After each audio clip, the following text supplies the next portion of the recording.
Graça e paz. Eu sou Rafael Fernandes e nós iremos dar continuidade ao estudo no livro do profeta Jeremias. Hoje iremos iniciar o capítulo 2. Vamos ver os versículos 1 até o versículo 8, que fala justamente sobre o amor de Deus e a rebeldia do povo. Que Deus então, ele assim fale aos nossos corações e nos ensine através da sua santa e poderosa palavra.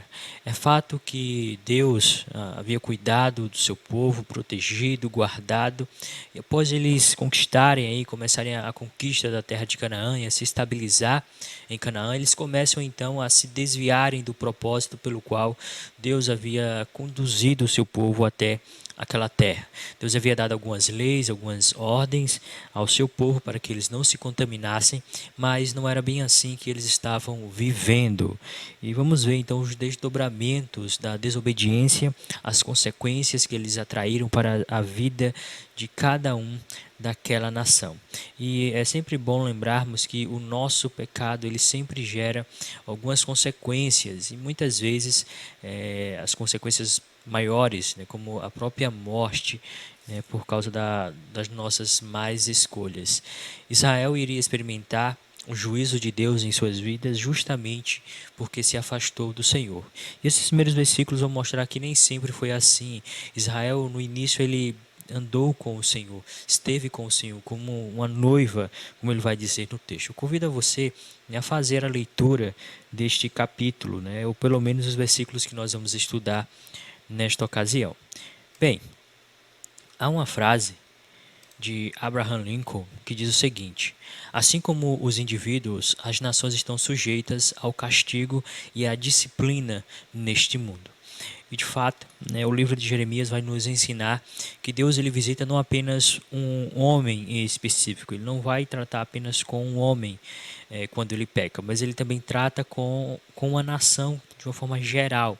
E a disciplina de Deus, né, ela vem não somente para uma pessoa específica, Deus não trata somente no micro, mas também ele trata no macro, né, ele abrange, né, certas regiões por causa dos seus pecados. E a nação de Judá, né, iria enfrentar justamente o castigo por causa deste abandono ao Senhor. Eles haviam abandonado ao Senhor, estava tratando a Deus com rebeldia. E mesmo Deus, né, derramando gotas de bondade, e muitas vezes abundantemente, né, vindo com a sua graça sobre a vida deles, com a sua misericórdia, ainda assim eles escolheram o mal sobre a vida deles e por causa disso Deus precisou trazer o castigo, trazer a dor, trazer o sofrimento, trazer a disciplina na vida daquele povo, na vida daquela nação. Bem, então, continuando, né, depois dessa frase, Jeremias, ele é um profeta chamado para pregar uma mensagem encorajadora, uma mensagem compassiva, mas também uma mensagem condenadora.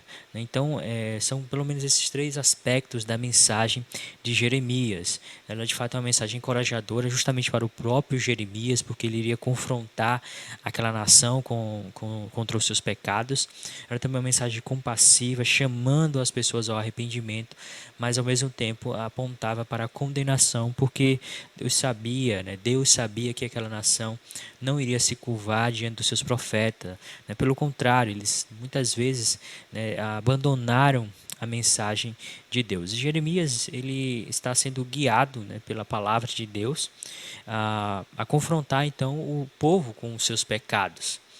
Ele está ali justamente apontando, botando o dedo na ferida daquelas pessoas e dizendo: olha, vocês são culpados, vocês precisam se arrepender dos seus pecados, vocês precisam se arrepender dos seus atos. Caso contrário, vocês serão, né, destruídos por Deus. E Deus então traz a destruição. Jeremias ele clama a Deus para que aquelas pessoas se arrependam, né, mas as pessoas não buscam a Deus, não buscam a salvação. Jeremias disse: olha, busquem a Deus enquanto há tempo, né? Se voltem para esse Deus, ou ele vai quebrá-los, ele vai destruí-los. E dentro disso, né, dentro desse aspecto, tem uma missão, tem um desafio ali naquela mensagem, que era justamente levar o povo ao arrependimento. Eu gostaria então de fazer a seguinte pergunta: qual é o desafio da igreja na atualidade? Qual seria então a missão da igreja hoje? Será que nós estamos, o nosso contexto cultural, ou até mesmo dentro da igreja, ou dentro do gueto da igreja, será que nós somos diferentes da geração de Jeremias? Então, qual é o desafio da igreja na atualidade? E dentro dessa pergunta nós chegamos à seguinte conclusão: o desafio da igreja na atualidade é o mesmo de Jeremias, é confrontar um povo que se acostumou com o pecado. Infelizmente, as pessoas se acostumaram a pecar. Elas pecam como fosse a coisa mais natural do mundo e não querem ser julgadas, não querem ser condenadas, não querem a disciplina, e Deus, vai agir contra essas pessoas. Então ele chama, nos convida ao arrependimento enquanto há tempo, enquanto houver tempo para para o nosso mudar. A gente precisa mudar as nossas atitudes, mas nem sempre acontece dessa maneira. E Jeremias vai ver justamente a condenação daquele povo porque eles não se arrependeram. E ele chama o povo ao arrependimento, ele clama por aquelas vidas. Mas, como muitas vezes as pessoas dizem, a gente dá um conselho, as pessoas não querem, elas preferem sofrer as consequências, quebrarem a cara, enfrentar o dano, muitas vezes, mas não se arrependem dos seus pecados. Então, Deus ele traria a condenação por causa disso, por causa da falta de arrependimento daquela nação. A mensagem de Jeremias ela é também destinada a um povo que conhecia o Senhor. Nós não podemos esquecer que a geração que Jeremias escreve, ou a nação que ele está dirigindo a palavra do Senhor, são aqueles que conheciam a Deus. Jeremias ele não está indo a um povo estrangeiro, a um povo pagão, um povo que não conhecia a Deus.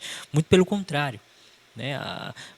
Havia reis, sacerdotes, havia uma liderança ali que conhecia a Deus, ou que deveria conhecer a Deus e conduzia o povo ao arrependimento.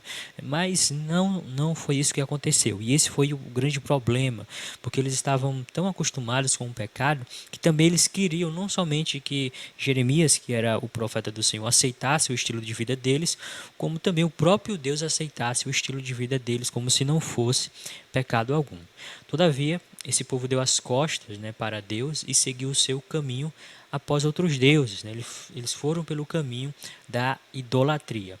O fato de conhecerem a Deus e mesmo assim cometerem adultério fizeram deles merecedores de um castigo ainda mais severo. Vamos também lembrar sobre esse aspecto, porque Deus ele traz uma punição maior justamente sobre aqueles que o conhecem. Então, por exemplo, se um membro recém-convertido ele comete uma falha, as consequências do pecado dele não é tão grave como muitas vezes de digamos, um crente já de muitos anos ou até mesmo de um líder da igreja, um pastor, porque subentende que ele conhece a Deus, ele sabe das consequências daquele ato. Então, o peso é maior. E Israel se encaixa nesse perfil. Israel conhecia a Deus. Eles eram o povo de Deus, ou deveriam ser o testemunho de Deus na terra. Mas eles preferiram buscar outros deuses, se entregar a outros deuses, do que continuar buscando a Deus. Então, o castigo sobre aqueles que o conhecem é mais severo. Deus precisa, de fato, trazer a dor e o sofrimento para que nós venhamos nos curvar e nos arrepender dos nossos pecados. Jeremias ele é um eleito do Senhor, e como eleito, ele sabe o que Deus fez na vida dele, sabe o que Deus também fez na vida daquela nação. Jeremias também sabe que o castigo que se aproxima não pode ser comparado com o castigo eterno, mas ele seria um castigo muito severo. Porque de fato o castigo eterno é uma dor, é um sofrimento eterno, mas aquele castigo que estava vindo também era um castigo doloroso, também era um castigo que não ia durar pouco tempo. Vale lembrar que eles passam 70 anos no cativeiro, então não seria algo rápido, embora a gente vai ver mais para frente que os outros sacerdotes, profetas, diziam que não, vai passar rápido a disciplina de Deus, vai ser só uns 2 anos, não se preocupe, vai ser rápido. Só que Jeremias vai dizer que não, que aquela disciplina seria longa, iria passar ali 70 anos. Por isso Jeremias clama ao povo para que se arrependam antes que a destruição chegue, né? Antes que Deus desça a punição. Mas eles não atentam para a palavra de Jeremias. Aí, antes da destruição, Deus revelou, né, para Jeremias a sua bondade e também o zelo que ele tratou Israel, né, e o zelo que Israel andou também com ele, né, ou diante dele. Nos versículos de 1 a 3, no capítulo 2, vai dizer justamente isso. Diz assim: A mim me veio a palavra do Senhor dizendo: Vai e clama aos ouvidos de Jerusalém. Assim diz o Senhor: Lembro-me de ti, da tua afeição quando eras jovem, e do teu amor, quando noiva, e de como me seguias no deserto, numa terra em que se não semeia. Então Israel era consagrado ao Senhor e era as primícias da sua colheita. Todos os que a devoraram se faziam culpados, o mal vinha sobre eles, diz o Senhor. Entretanto, o que foi que aconteceu? Deus tinha tratado aquele povo com a sua bondade, com a sua misericórdia. Eles eram um povo zeloso com o Senhor no início da caminhada, mas algo aconteceu. E foi justamente o fato deles terem sido seduzidos pela mentira. Eles trocaram a glória do incorruptível por aquilo que é corruptível. Eles abandonaram, né, a verdade pela mentira. Foi justamente isso, a mentira penetrou o coração daquela geração e eles então sofreram as consequências, né, de se entregarem à mentira. Um outro aspecto também muito interessante, né, é que a geração de Jeremias se acostumou com o pecado. E quando nos acostumamos com o pecado, toda verdade será uma ameaça ao nosso estilo de vida pecaminoso. Lembre-se disso, quando nós nos acostumamos com o pecado, toda verdade será uma ameaça. Então, por quê? Porque vai confrontar o nosso estilo de vida. Vai confrontar quem nós somos. Vai confrontar aquilo que nós gostamos de fazer, aquilo que o nosso coração deseja ardentemente, que é justamente o pecado. Então, toda a verdade ela vai confrontar, ela vai bater de frente conosco. Então, é justamente por isso que aquela geração não queria a disciplina. Porque eles já estavam acostumados com aquele estilo de vida, eles não queriam mudar a prática deles. É como muitas vezes nós queremos que Deus mude e se molde ao nosso estilo de vida, do que nós nos moldarmos à sua lei, nos moldarmos à sua palavra. Né? Aí vale a pena lembrar aquele texto de Romanos, capítulo 12, que diz: Não vos conformeis com este século, mas transformai-vos segundo a renovação da vossa mente, né? Que vai tratar justamente sobre essa não acomodação ao mundo, ou seja, não tomar a forma do mundo, não ser parecido com o mundo, não andar como o mundo anda, não praticar aquilo que o mundo pratica. Então nós somos chamados, né, justamente para andar na contramão do mundo e não para nos parecermos com o mundo e até ensinar coisas erradas ao mundo. Nós vamos ver que mais para frente eles, né, ensinam práticas erradas também aos povos de Canaã. Então Israel se afastou e muito de Deus. Eles estavam de fato praticando tudo aquilo que Deus detesta. Então, a pergunta que nós podemos fazer diante disso é o que fazer então com essa geração? O que Deus precisava então fazer com aquela geração que havia praticado tais atos, né, pecaminosos? Devemos fazer então o mesmo que Deus fez na geração de Jeremias. Assim como na geração de Jeremias, Deus ele, né, precisou trazer a destruição, né, precisou trazer a disciplina, né, a nossa geração também ela precisa enfrentar a disciplina, ela precisa enfrentar a destruição vinda das mãos de Deus. Enquanto nós não sentirmos a dor, o sofrimento, parece que nós não nos quebrantamos. Então, muitas vezes, e vale sempre lembrar que a dor ela é pedagógica, o sofrimento vindo de Deus ele é pedagógico, ele visa a nossa restauração, ela visa, né, a nossa comunhão com Deus, a gente nos voltar para Ele. Já a destruição do mundo, não, a destruição, quando vem das mãos do mundo, é para a nossa destruição, é para, de fato, nos matar, nos destruir.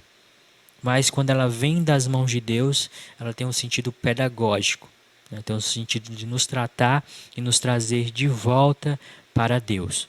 Então, a destruição seria então operada pela verdade e pela disciplina de Deus. Então, Deus iria, né, operar a verdade e também a sua disciplina.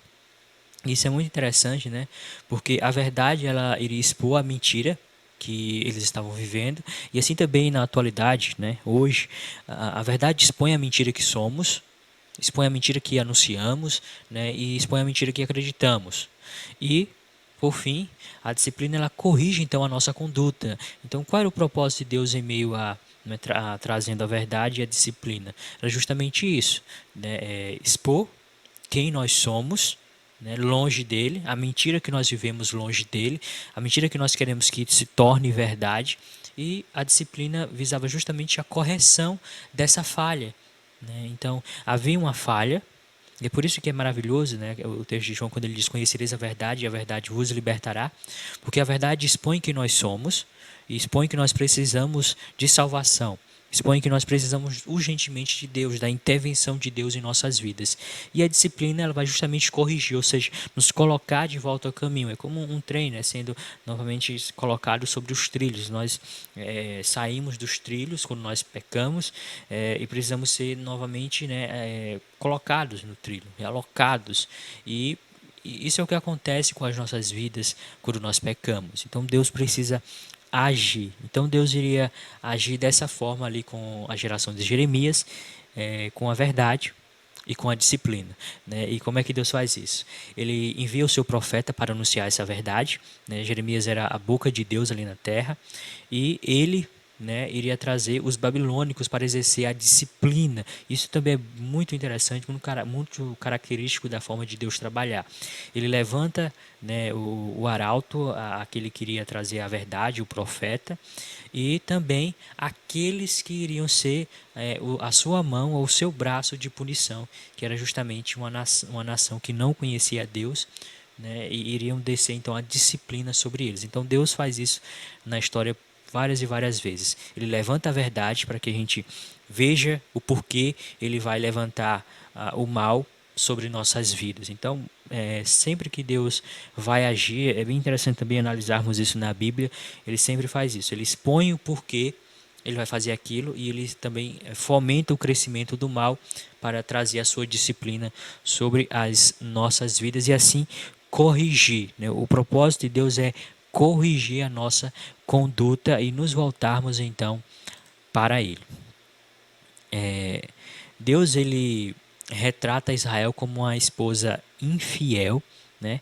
E o principal tema, né, deste parágrafo é a infidelidade, né? Deus então ele vai retratar Israel como uma esposa infiel, que é justamente um dos símbolos, né, da igreja do Antigo Testamento. Quanto já no Novo Testamento, a igreja é comparada também como a noiva do Senhor. E Deus ele relembra a Jeremias a aliança que ele estabeleceu com Israel no Monte Sinai. Deste momento em diante, Deus entrou em relacionamento com Israel. Então Deus, né, havia entrado em aliança com o seu povo. Ele havia estabelecido um relacionamento. Então, a igreja era a esposa ou a noiva do Senhor, né? E eles ali agora tinham um acordo justamente de obediência, de fidelidade. E Israel, né, a parte humana do acordo sempre rompeu, né, esses laços, sempre rompeu a aliança. Então, Jeremias ele vai justamente anunciar esse rompimento, né, de Israel para com o Senhor Deus. E no início do relacionamento, Israel é comparada com uma esposa dedicada. Nós falamos sobre isso, né? No início, Deus diz assim: olha, vocês foram zelosos, vocês foram obedientes, né? Parece que o tempo foi passando, Israel foi se desgastando. Agora não é porque Deus era infiel, não era porque Deus era mau, mas era justamente porque eles queriam atender aos desejos dos seus corações, né? O desejo do seu coração pecaminoso. Então foi por causa disso que eles abandonaram ao Senhor. É interessante também lembrarmos, né, que na cultura oriental a esposa ela seguia após o seu esposo. E foi justamente isso, né, essa realidade que Israel experimentou. Deus ele esteve à frente do seu povo, guiando e protegendo dos perigos, muitas vezes também abrindo caminho para várias vitórias, né? Então Deus esteve à frente, conduzindo o seu povo, e Israel vinha atrás, seguindo, obedecendo, cumprindo, né? E recebendo cada vez mais a bondade de Deus, as vitórias vindo das mãos de Deus. É muito belo ver como Deus agia naquela nação, de uma forma que muitas vezes, humanamente falando, eles seriam derrotados e Deus então entrava e vencia a batalha, né? Então era Deus, o próprio Deus, que travava as batalhas contra os povos que se levantavam contra Judá e Jerusalém. Então, por que eles se afastaram? Então nós podemos fazer uma pequena pergunta aqui, né? O que será que mudou, né, nesse relacionamento? O que foi que aconteceu? Israel, na verdade, né, foi a parte que falhou, como nós falamos. Não foi Deus que errou. E nós vamos ver aqui alguns aspectos do que aconteceu para que houvesse essa mudança ou essa infidelidade da parte de Israel. Bem, primeiro, após as inúmeras conquistas lideradas por Deus, eles cobiçaram os falsos deuses, cometendo idolatria, né? Esse foi o primeiro erro que eles cometeram. Eles olharam para os rituais, os cultos, né, pagãos aos falsos deuses e começaram a cobiçar. E é interessante isso porque desde o início, né, lá atrás, quando Deus liberta o seu povo, né, nós vemos já esse desejo para o mal, esse desejo de olhar para os lados e querer, né, aquilo que as outras nações tinham, né? Vale lembrar, né, quando eles pedem um rei, né, e Samuel vai dizer assim, olha, vocês não sabem, as nações têm um rei, as nações que nos cercam têm um rei, mas vocês não sabem dos privilégios que esses reis têm. É isso que vocês querem para vocês? Né? Aí ele diz, sim, é isso que nós queremos ser igual aos povos que nos cercam. E mais uma vez aqui nós temos eles querendo ser iguais aos povos que cercavam. Então, a inveja, né, nasceu em seus corações, e o desejo pelo profano, por aquilo que é errado, né, está no coração, porque nós somos maus, nós queremos aquilo que é mal, e, né, constantemente somos tentados a fazer o que o nosso coração quer. Então, foi justamente aqui que aconteceu, né? No Antigo Testamento, a idolatria de Israel é comparada com o adultério. Então, quando eles cobiçam os outros deuses, é como se eles estivessem traindo a Deus. A Israel é a igreja, né, ou a esposa ou a noiva, e Deus é o seu marido. Então eles estavam dizendo assim, olha, nós não te queremos mais. Foi justamente isso também que aconteceu quando eles pediram o rei. Disse, olha, é bom ter o Senhor ao nosso lado, mas nós queremos alguém aqui, né, alguém visível, alguém que nós possamos confiar a nossa vida. Era basicamente isso que eles estavam dizendo. E aqui acontece a mesma coisa. Eles cobiçam, né, os falsos deuses. O segundo erro deles, né, ou a segunda característica que mudou dentro desse relacionamento, é que eles tiraram os olhos de Deus, né? Quando guiados por Deus, Israel sabia das suas fraquezas, das suas fragilidades e confiavam inteiramente no Senhor. Entretanto, né, após as inúmeras vitórias, né, começaram a olhar para o temor e o espanto que eles causavam aos povos. Encheram-se então de vaidade e foram buscar em falsos deuses o que só encontrariam em Deus. Então eles começaram a olhar, né, para os lados, tiraram os olhos de Deus. Eles assim, não, é interessante vermos isso também, porque eles olhavam para Deus assim, não, nós conquistamos essa batalha porque Deus esteve conosco, porque Deus esteve à nossa frente, porque Deus nos guiou até a vitória. Entretanto, né, depois que eles começaram a vencer várias e várias batalhas, é como se eles começaram a confiar no braço deles, na força deles. E foi justamente aí a ruína, né, a soberba do nosso coração pecaminoso. Nós muitas vezes, né, permitimos que esse mal, né, venha se enraizar em nosso coração, né, o mal da soberba, e achamos que somos alguma coisa. E foi justamente isso que aconteceu com Israel. Eles se engrandeceram através das vitórias e os povos estavam temendo, né, eles, e disseram assim, olha, esses povos temem o nosso Deus, teme sim, mas eles temem mais o nosso exército. Né? E Deus vai mostrar que não era o exército deles que era poderoso, mas era sim aquele que estava à frente da batalha, né? O Senhor dos Exércitos, como ele é chamado, como diz o texto, Senhor dos Exércitos é o seu nome. Bom, Israel também era a menina dos olhos do Senhor. Diz o texto no versículo 3 que qualquer povo que afrontasse a Israel sofreria o castigo. Isso é interessante, né? Deus vingava, vinha lá e disse, não toqueis nos meus ungidos, não toqueis no meu povo, né? Se eles estivessem em fidelidade, né? Caso contrário, quem trazia o castigo era o próprio Deus, né? Deus os guardou com o seu amor. Deus ele é descrito, né, como um esposo zeloso, né, um esposo que cuida e protege a sua esposa. Entretanto, Israel cedeu aos flertes do pecado. Israel quebrou as alianças, né, a aliança com Deus. Deus ele é descrito como um esposo fiel que não abandona a sua esposa, né, e mesmo que seja uma esposa adúltera.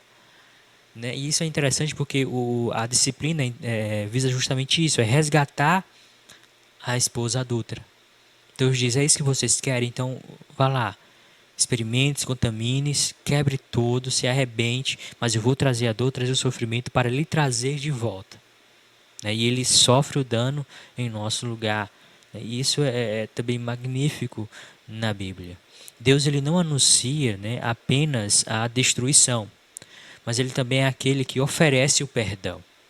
Né? Ele diz assim, olha, eu vou destruir, né, eu vou trazer a dor, eu vou trazer o sofrimento, mas, né, do outro lado da moeda está o meu perdão, né, está a minha graça, está a minha misericórdia estendida a vocês.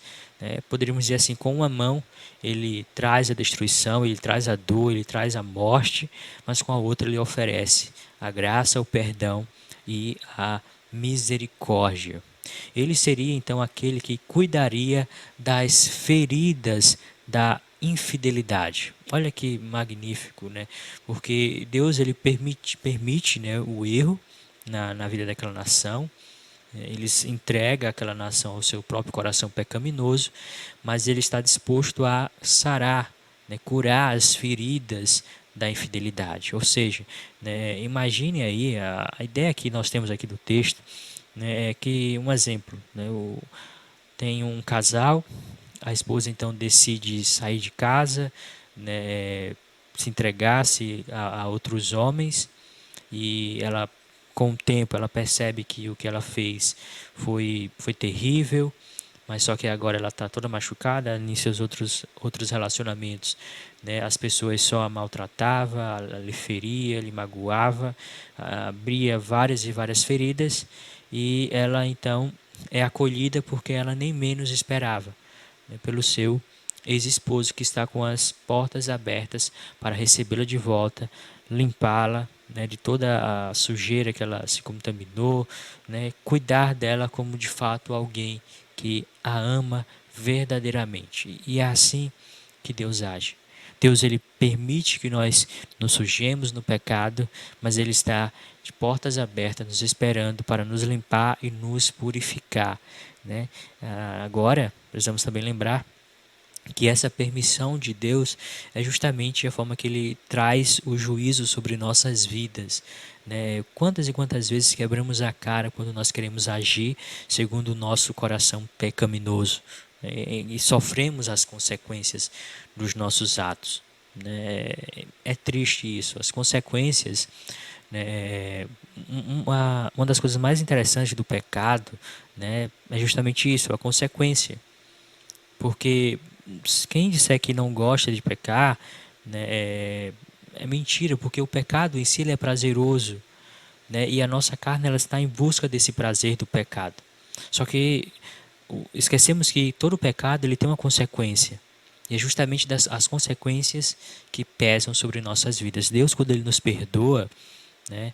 Muitas vezes, em algumas ocasiões, ele nos livra das consequências, né? Um exemplo, você está enveredando por caminho errado, caminhos muitas vezes sem volta, e você sabe que o final é a morte, né? A morte precoce, e Deus vai lá e lhe tira daquela situação, né? E ele evita aquela tragédia, aquela consequência na sua vida. Mas em muitos outros casos, né, não dá tempo de se arrepender, não dá tempo de mudar o estilo de vida, não dá tempo de se arrepender dos pecados, e vai-se embora.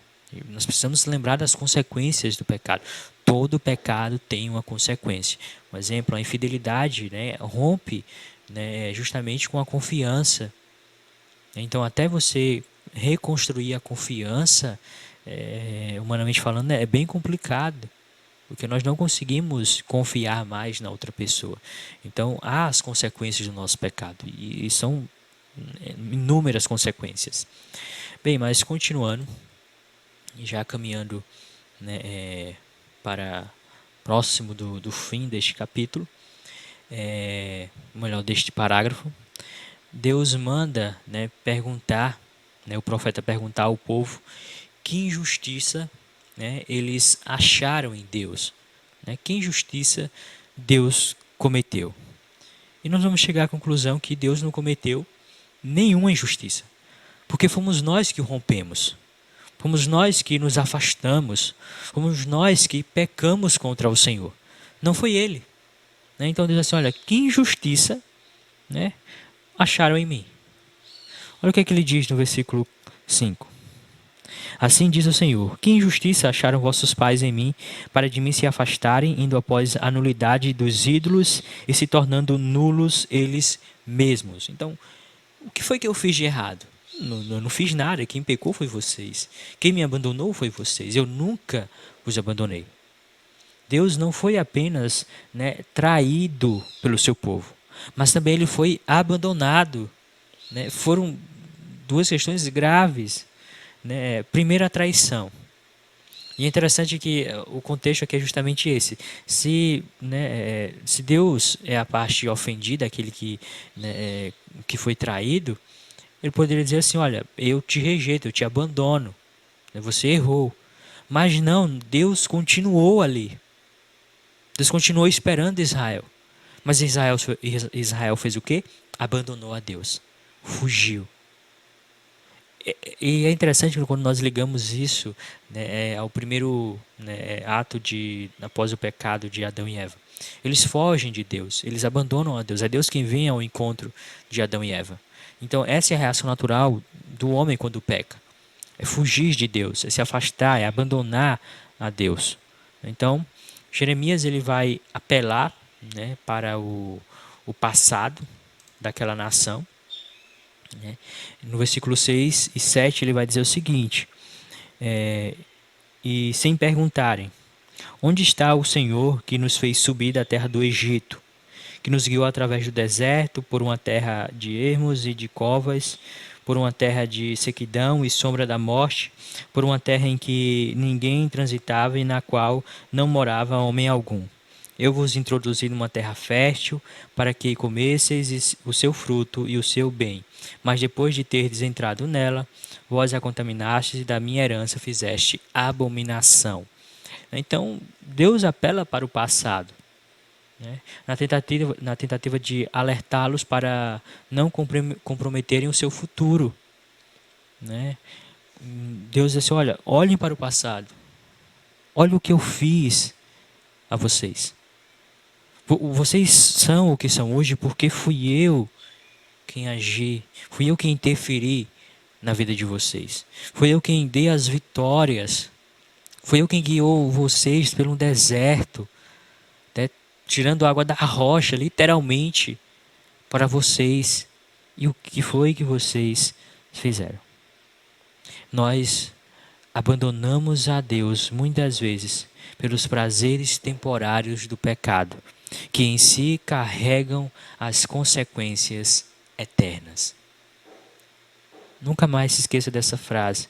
Abandonamos a Deus pelos prazeres temporários do pecado, que carregam em si as consequências eternas. É um prazer momentâneo, um prazer temporário, mas que carregam em si consequências eternas. Ou nós nos arrependemos ou as consequências serão eternas. Então, como é triste ver que uma nação, né, que esteve tão próxima do Senhor, né, se afastou tanto dele por causa dos seus pecados. A geração de Jeremias fez de Deus um objeto utilitário. Estivemos com ele até onde achamos necessário. Depois que conseguimos conquistar a terra prometida, ele não era mais então necessário. Foi isso que eles fizeram. O versículo 7 deixa isso claro. Diz assim, eu vos introduzi numa terra fértil para que comesseis o seu fruto e o seu bem. Mas depois de teres entrado nela, vós a contaminaste e da minha herança fizeste a abominação. Enquanto não tinham conquistado a terra, estavam com Deus. Depois que conquistaram a terra, se afastaram de Deus.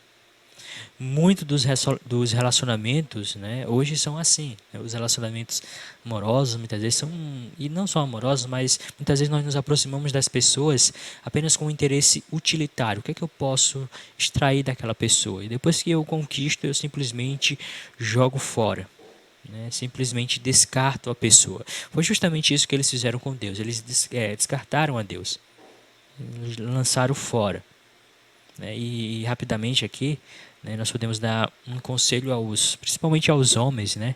Não abandonem a esposa da mocidade, né, aquela que esteve com você nos momentos mais difíceis, quando você, né, não era ninguém.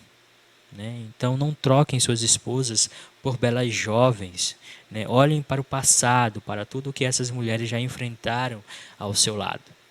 Então, é interessante que em outros livros da Bíblia vai descrever justamente também essa ideia, né? Onde muitas vezes os homens trocam a esposa da mocidade por belas jovens, apenas e simplesmente pelo prazer sexual. Né? E aqui dentro do contexto de Jeremias, a ideia também é a mesma. Eles vão trocar Deus por Baal justamente por questões sexuais, né? Questões que nós iremos ver nos versículos 20 em diante deste capítulo, né? Onde eles se entregam as suas vidas, né, por questões de cultos, né, em orgias sexuais. Então é terrível o contexto que Jeremias está descrevendo aqui no texto. Mesmo, né, Deus sendo a parte ofendida, né, Jeremias, né, Deus ele não vai abandonar aquela nação. E Jeremias nos convida então à reflexão. Por que temos, né, abandonado a Deus se tudo o que Ele fez e faz é para o nosso bem? Por que tornamos nulo as nossas vidas se Ele tem prazer em nos abençoar? Deus ele seria justo se nos abandonasse. Todavia, Ele persevera em nossas vidas para nos restaurar. Um dos grandes problemas em nossos relacionamentos é justamente o fato de não lutarmos uns pelos outros, porque é mais fácil abandonar. É mais fácil começar um novo relacionamento. Só que com Deus não é assim. Ele permite o abandono, ele permite que a gente se afaste dele, que a gente o abandone, mas espera a sua igreja verdadeira de braços abertos para curar as feridas do pecado. Deus sempre está nos esperando. Né? Esse é a vontade dele, é o desejo dele que nós retornemos a ele. Que nós viemos nos arrepender dos nossos pecados e voltar desesperados para ele. Então, nós muitas vezes dizemos que não é mais fácil abandonar. Quando a gente está lá mergulhado no pecado, a gente diz assim, não dá para voltar para Deus, já fiz tanta coisa errada, né? Já cometi tanto pecado que minha vida já está toda desconcertada e agora para consertar não tem jeito. Então é melhor continuar aqui, é melhor abandonar a Deus. Mas com Deus não é assim. Jeremias ele escreve a um povo que trocou a verdadeira adoração pela falsa adoração. Eles abandonaram, né, a verdade e se contaminaram com a mentira. Deus ele concedeu a Israel os 10 mandamentos e o principal deles era: somente ao Senhor teu Deus adorarás. Né? E é interessante que é justamente aí que eles rompem, eles começam a buscar outros deuses. né? E antes de serem introduzidos na terra de Canaã, Deus havia alertado dos falsos deuses que eles iriam encontrar, mas que deveriam conservar a sua fé e a confiança apenas no Senhor. Entretanto, a raiz da mentira penetrou o coração daquela geração. Justamente por causa do relativismo. Nós precisamos ter muito cuidado com o relativismo. O relativismo, né, ele nem sempre nega a verdade. Muitas vezes ele simplesmente oferece uma outra alternativa, ou uma outra visão, um outro caminho. Diz assim, olha, né, Deus disse somente a Ele adorarás, mas você pode adorar a Ele, pode adorar também a esses outros deuses aqui. Você pode adorar a Ele, você pode também, né, cometer esse e aquele outro pecado. Não, Ele não vai te punir por causa disso. Né? Ele nem sempre, o relativismo nem sempre nega a verdade. Ele vai, né, mostrar outras vias, outras alternativas, outros caminhos. E foi justamente esse o erro de Jerusalém. Né? Esse foi o erro de Jerusalém. Eles trocaram Deus por Baal. Eles trocaram, né, nessas escolhas a vida pela morte. Eles trocaram a verdade pela mentira. Infelizmente foi isso que eles fizeram. E aí, por causa disso, Deus precisou trazer a dor, a punição, o sofrimento, para que eles se arrependessem e voltassem desesperados para Deus.